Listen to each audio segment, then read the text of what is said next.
Lumalaban na uli si Pinay tennis ace Alex Ayala sa historic Philippine Women's Open. Pero bago niyan, nagharap na rin ang ilang pang-tennis international stars. Live mula sa Rizal Memorial Sports Complex, nasa frontline ng balitang yan si Ian Suyu. Ian?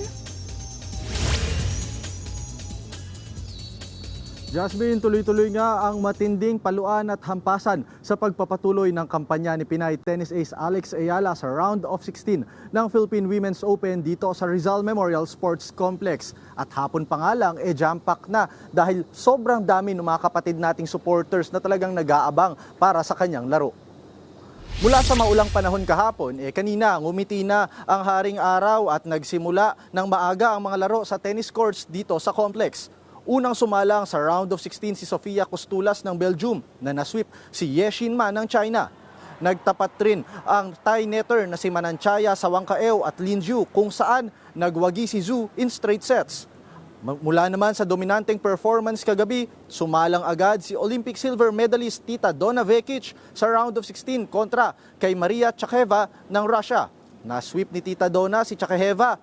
At bago yan, marami rin kanina ang mga nasaksihan nating matitinding palitan ng palo. Pero ang pinaka-inaabangan ng lahat ay ang pangalawang salang ni Ayala. Matatandaang tinalo ni Ayala si Alina Charaeva ng Russia sa round of 32 in just 2 sets.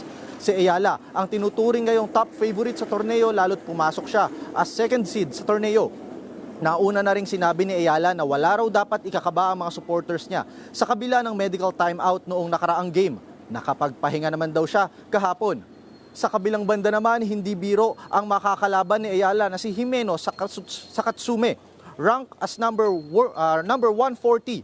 Galing si Sakatsume sa isang matinding laban kung saan pinataob niya ang kapwa Hapon na si Nao Hibino.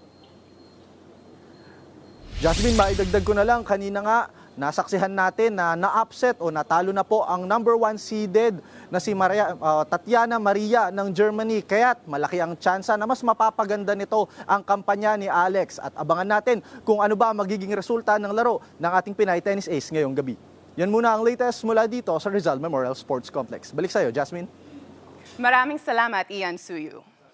Mga kapatid, Cheryl Hosing po. Maging maalam at may pakialam sa mga napapanahong issue at headlines. Mag-follow at mag-subscribe na sa social media pages ng News 5.